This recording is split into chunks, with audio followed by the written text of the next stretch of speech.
Welcome friends, आपका स्वागत है हमारे चैनल समर्पण आईएएस पे। और पुराने वीडियोस की तरह हम आपके सामने एक बार फिर से करंट अफेयर का एक नया टॉपिक लेकर आए हैं और आज का हमारा टॉपिक है प्रवासी भारतीय दिवस। तो जैसे कि आपने रिसेंटली पढ़ा होगा अखबारों में या न्यूज पे देखा होगा कि इंडिया ने अभी बहुत ही रिसेंटली अपना प्रवासी भारतीय दिवस सेलिब्रेट किया है। कहाँ पे किया है? ये उड़ीसा की कैपिटल सिटी भुवनेश्वर में किया है। प्रवासी भारतीय दिवस क्यों इंडिया सेलिब्रेट करता है? प्रवासी क्या होते हैं? प्रवासी जो टर्म है उसको आप जानते ही होंगे, इंडियन डायस्पोरा के लिए यूज किया जाता है। इंडियन डायस्पोरा कौन है? इंडियन डायस्पोरा इंडियन ओरिजिन के वो लोग जो आज से 50, 100 साल, 200 साल पहले इंडिया छोड़ के जा चुके हैं और इस समय किसी दूसरे देशों में बस रहे हैं, वहां के सिटीजन है, लेकिन वो है भारतीय मूल के, इंडियन ओरिजिन के। तो ऐसे लोगों के लिए उनके अचीवमेंट्स, उनका कॉन्ट्रीब्यूशन वर्ल्ड में, टेक्नोलॉजी में, इवन इंडिया के डेवलपमेंट में, तो उसको एक्नॉलेज करने के लिए इंडिया जो है वो प्रवासी भारतीय दिवस सेलिब्रेट करता है 2 साल में एक बार, 9 से 10 जनवरी को।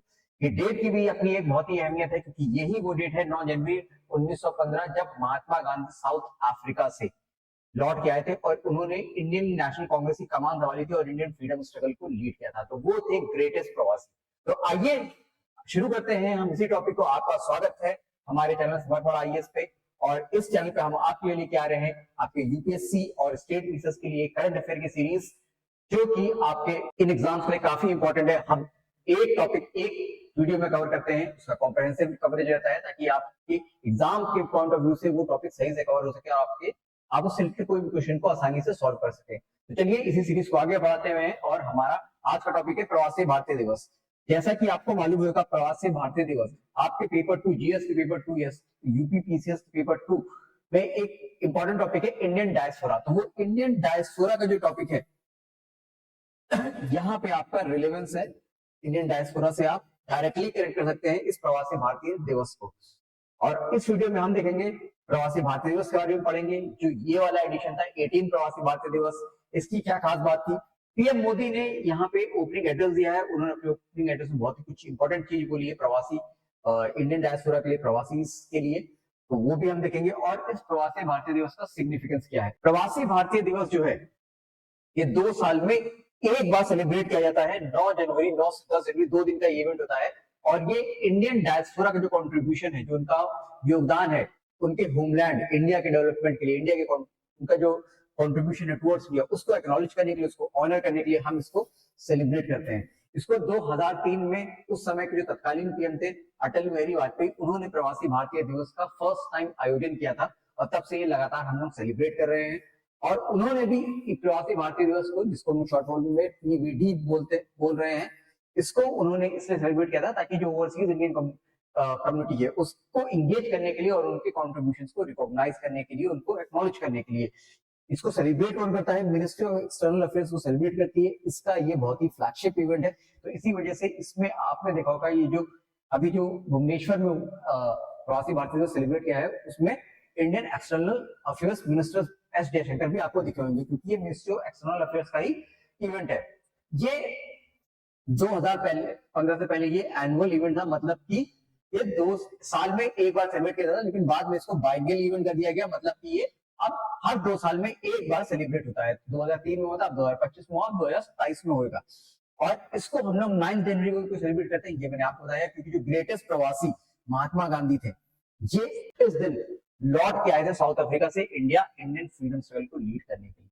तो इंडियन जो डायस्पोरा है उसका बहुत ही इंपॉर्टेंट कंट्रीब्यूशन रहा है हमारे डेवलपमेंट में। बहुत ही रिसेंट हिस्ट्री में आप जाइए तो आप 2005 में देखेंगे कि इंडिया यूएस के बीच में सिविल न्यूक्लियर डील हुई थी और इंडिया जो यूएस था वो पहले इंडिया के साथ इस तरह की डील साइन करने के लिए इच्छुक नहीं था, डिजायर्ड नहीं था, लेकिन बाद में जो इंडियन डायस्पोरा जो यूएस में रहता है, जो अमेरिकन इंडियंस है, उन्होंने इसको पुश किया और अल्टीमेटली जॉर्ज डब्ल्यू बुश जो वहां के यूएस प्रेसिडेंट थे उस समय के, उन्होंने Indian PM prime minister Manmohan Singh के साथ इसको साइन किया। तो ये भी जो कंट्रीब्यूशन था, ये साइन करवाना था इंडिया के साथ यूएस के न्यूक्लियर डील साइन करवाना था, इसमें मेजर कंट्रीब्यूशन वहां के डायस्पोरा इंडियन कम्युनिटी का था। तो ये हमारा प्रवासी भारतीय दिवस के बारे में कुछ इंपॉर्टेंट बातें। अब जो 18 जो ये वाला एडिशन था, ये 18 प्रवासी भारतीय दिवस था। ये कब सेलिब्रेट हुआ? ये जनवरी में 8 से 10 तारीख के बीच में सेलिब्रेट हुआ था भुवनेश्वर, उड़ीसा में। और इसकी थीम क्या थी? डायस्पोरास कंट्रीब्यूशन टू विकसित भारत। जो डायस्पोरास कंट्रीब्यूशन टू विकसित भारत टू, या फिर डायस्पोरास कंट्रीब्यूशन टू डेवलप इंडिया। और यहाँ 3 दिन का ये प्रोग्राम चला। 3 दिन पे इसका अलग अलग दिन पे अलग अलग इवेंट्स हुए।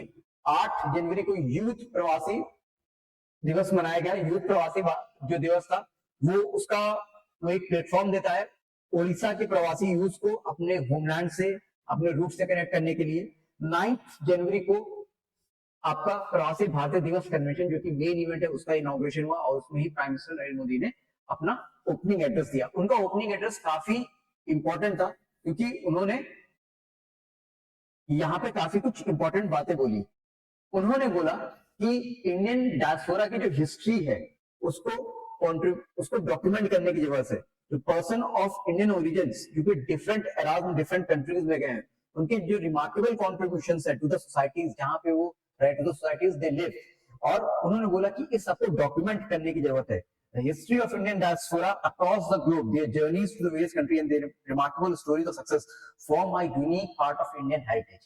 क्योंकि ये इंडियन हेरिटेज का हिस्सा है ये सारी चीजें, इसलिए इसको डॉक्यूमेंट करने की जरूरत है।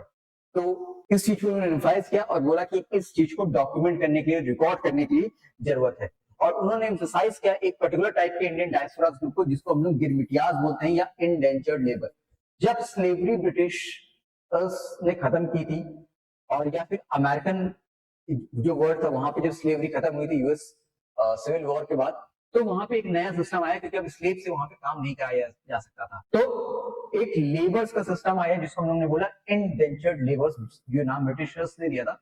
और इंडेंचर्ड लेबर्स के ही जो अरेंजमेंट था उसमें उन्होंने कई इंडियन इंडेंचर्ड लेबर्स को इंडिया से अलग अलग कंट्रीज में भेजा, जिसमें Fiji, Mauritius, Seychelles, Suriname, Malaysia, Trinidad Tobago, British Guyana, ये सारे इंपॉर्टेंट है। और यहाँ पे उनको भेजा। और ये फैमिली जो यहाँ पे गिरमिटियाज फैमिली जो इन कंट्रीज में गई, वो यहीं की होके रह गई और वो कभी लौट के नहीं आई, ज्यादातर वहीं पे बस गई। उनकी जो आने वाली जनरेशन थे वो उन्हीं की सोसाइटी का पार्ट बन गई और उन्होंने इन कंट्रीज के डेवलपमेंट में, इन सोसाइटीज के डेवलपमेंट में बहुत कंट्रीब्यूशन दिया। और इसी की बात कर रहे थे प्राइम मिनिस्टर नरेंद्र मोदी की, इनको डॉक्यूमेंट करने की, इनको रिकॉर्ड करने की बहुत ज्यादा जरूरत है। उन्होंने बोला कि हमको डॉक्यूमेंट करना चाहिए वो विलेज या वो स्टेट जहां से गिरमिटियाज या इंडेंचर्ड लेबर्स गए थे, जिन कंट्रीज में जाके वो सेटल किए, जो उनकी जर्नी थी, क्या उनके अचीवमेंट थे। तो ये जरूरी है कि इन सब चीजों को डॉक्यूमेंट किया जाए और डॉक्यूमेंट करने के साथ साथ उनकी स्टोरीज को थ्रू फिल्म्स और डॉक्यूमेंट्रीज के थ्रू हम लोग को दुनिया के सामने प्रेजेंट करना चाहिए। उसके साथ साथ उन्होंने बोला कि गिरमिटियाज की जो हिस्ट्री रही है, जो जर्नी रही है, उसके ऊपर स्टडी और रिसर्च की जरूरत है। यूनिवर्सिटीज में गिरमिटियाज की हिस्ट्री को पढ़ने के लिए चेयर्स वगैरह स्टैब्लिश करनी चाहिए और रेगुलर इंटरवल पे वर्ल्ड गिरमिटियाज कॉन्फ्रेंस ऑर्गेनाइज किया जाना चाहिए, जिसमें जितनी भी गिरमिटियाज फैमिलीज जो गई थी वो अपना हिस्ट्री बताएंगी, अपना कंट्रीब्यूशन बताएंगी और उनके लिए एक, क्योंकि ये गिरमिटियाज फैमिली इस समय अलग अलग कंट्रीज में रह रही है, तो उनको साथ लाने के लिए कॉन्फ्रेंस की जरूरत है, जिसको नाम दिया वर्ल्ड गिरमिटियाज कॉन्फ्रेंस। उन्होंने बोला कि इंडियन गवर्नमेंट इन सब स्टेप्स पे जो वो उन्होंने सुझाए हैं, इस पे आगे चल के आने वाले सालों में कुछ प्रोग्रेस करेगी, कुछ काम करेगी। पीएम मोदी ने इसके साथ साथ एक प्रवासी भारतीय दिवस को भी भुवनेश्वर से ही फ्लैग ऑफ किया। और ये प्रवासी भारतीय एक्सप्रेस जो थी, ये ट्रेन थी, ये निजामुद्दीन रेलवे स्टेशन जो दिल्ली में है, वहां से इसने अपना सफर शुरू किया। ये इंडियन डायस्पोरा की ही ये ट्रेन थी और ये निजामुद्दीन रेलवे स्टेशन से इसने अपना सफर शुरू किया। 3 वीक्स की इसकी जर्नी है और ये दिल्ली से मल्टीपल डेस्टिनेशन तक जाएगी। इंडियन डायस्पोरा जो उसके पैसेंजर्स होंगे उनको लेके मल्टीपल डेस्टिनेशन तक जाएगी, जो कि रिलीजियस और टूरिस्ट इंपॉर्टेंस के होंगे फॉर पीरियड ऑफ 3 वीक्स। मतलब 3 वीक के लिए दिल्ली से ये ट्रेन चलेगी और 3 वीक्स में जो इंडिया के इंपॉर्टेंट रिलीजियस और टूरिस्ट प्लेसेस है वहां पे इंडियन डायस्पोरा के लोगों को घुमाएगी। और उन्होंने बोला कि ये जो प्रवासी भारतीय एक्सप्रेस है, ये जो है एक्सटर्नल अफेयर्स मिनिस्ट्री का एक प्रोग्राम चलता है, प्रवासी तीर्थ दर्शन, उसके अंडर में इस ट्रेन को चलाया गया है, उस ट्रेन को कंडक्ट किया गया है। इसके अलावा पीबी जो आपका प्रवासी भारतीय दिवस कन्वेंशन था 9 जनवरी को, उसमें प्राइम मिनिस्टर नरेंद्र मोदी ने 4 जो है आपके 4 इंपॉर्टेंट एग्जीबिशंस को भी इनॉग्रेट किया, जिसमें थे विश्व रूपम राम जो थे, ये जो एग्जीबिशन थी इसमें universal legacy of Ramayana and lord Ram को शो किया गया है और इसमें रामायण की जो टाइमलेस एपिक है उसको शोकेस किया गया है इंडियन डायस्पोरा के लिए। उसके साथ साथ जो अगला सेकंड एग्जीबिशन थी वो था डायस्पोरास कंट्रीब्यूशन टू टेक्नोलॉजी एंड विकसित भारत। जो इंडियन डायस्पोरा है उन्होंने टेक्नोलॉजी और विकसित भारत या डेवलप इंडिया के लिए क्या क्या कॉन्ट्रीब्यूशन किया उसको एक्नॉलेज करने के लिए ये एग्जीबिशन लगाई गई थी। तीसरी एग्जीबिशन जो उन्होंने इनॉग्रेट की थी वो spread and evolution of diaspora, और इसमें स्पेशल फोकस किया था एक इंडियन डायस्पोरा ग्रुप को जो कि मांडवी गुजरात में एक एरिया है वहां से आज से 100 साल पहले माइग्रेट करके गया था मस्कट ओमान में। तो उनकी क्या जर्नी रही, कैसे वो मस्कट या ओमान की सोसाइटी का पार्ट बने, क्या उनका कंट्रीब्यूशन रहा वहां पे, तो इसको उनके क्या डॉक्यूमेंट्स है, मतलब उनकी जो डॉक्यूमेंट्स थे उन सबको शोकेस किया गया है इस एग्जीबिशन में। और जो आपका लास्ट एग्जीबिशन है वो है आपका heritage and culture of Orissa, जिसमें उड़ीसा स्टेट ने अपने कल्चर और हेरिटेज को प्रस्तुत किया है फॉर इंडियन डायस्पोरा। 10 जनवरी को president of India Draupadi Murmu ने 10 जनवरी को इसका क्लोजिंग हुई इस प्रवासी भारतीय दिवस इवेंट की। क्लोजिंग रिमार्क्स या क्लोजिंग एड्रेस दिया president of India miss Draupadi Murmu ने, और उसके साथ साथ उन्होंने प्रवासी भारतीय सम्मान भी प्रेजेंट किए इंडियन डायस्पोरा के इंपॉर्टेंट डिग्नेटरीज को जिनका अपनी सोसाइटी में टेक्नोलॉजी डेवलपमेंट और इंडिया के डेवलपमेंट के लिए जिन्होंने योगदान दिया है उनको प्रवासी भारतीय सम्मान दिवस से सम्मानित किया गया। हिस्ट्री जो है वो मैं आपको बता चुका हूं कि इसको कॉमेमोरेट क्यों करते हैं, हम लोग मनाते क्यों हैं, क्योंकि 9 जनवरी को महात्मा गांधी ग्रेटेस्ट प्रवासी जो थे वो साउथ अफ्रीका से लौट के इंडिया आए थे इंडियन फ्रीडम स्ट्रगल को लीड करने। प्रवासी भारतीय दिवस जो सेलिब्रेट करते हैं इसके 4 इंपॉर्टेंट कारण हैं। एक तो इंडियन डायस्पोरास का जो कंट्रीब्यूशन रहा है इंडिया डेवलपमेंट या भारत के विकास के लिए, उसको कॉमेमोरेट करने के लिए, इंडिया की बेटर अंडरस्टैंडिंग को क्रिएट करने के लिए बाहर के देशों में जो इंडिया के बारे में अगर कोई नेगेटिव परसेप्शन उसको दूर किया जाए और इंडिया के बारे में पॉजिटिव इमेज को बिल्ड किया जाए, पॉजिटिव अंडरस्टैंडिंग को बिल्ड किया जाए, इंडिया के जो कॉजेज है उसको सपोर्ट करने के लिए, जैसे कि अभी मैंने रिसेंटली एग्जांपल दिया था कि यूएस इंडिया की सिविल न्यूक्लियर डील हुई थी उसको इंडियन डायस्पोरा ने ही साइन करवाया था। तो जो इंडिया के कॉजेज है उसको प्रमोट करने के लिए, सपोर्ट करने के लिए, और लोकल इंडियन कम्युनिटीज जो कि वर्ल्ड वाइड रह रही है जो इंडियन डायस्पोरा है उनके वेलफेयर के लिए कुछ काम किया जाए। और इंडियन डायस्पोरा जो है ओवरसीज इंडियंस को एक प्लेटफॉर्म भी प्रोवाइड करता है प्रवासी भारतीय दिवस, उसके थ्रू वो गवर्नमेंट ऑफ इंडिया और अपने एंसेस्ट्रल होमलैंड के पीपल से कनेक्ट कर सकते हैं, अपने रूट्स के बारे में जान सकते हैं। तो ये इंपॉर्टेंट है, ये सिग्निफिकेंस है प्रवासी भारतीय दिवस को। आई होप कि आपको प्रवासी भारतीय दिवस जो आपका आज का टॉपिक था उसके बारे में जितनी भी इंपॉर्टेंट इन्फॉर्मेशन थी वो हमने आपको प्रोवाइड करी, और आप ये टॉपिक आपके एग्जाम पर्सपेक्टिव से आपके लिए उपयोगी साबित होगा।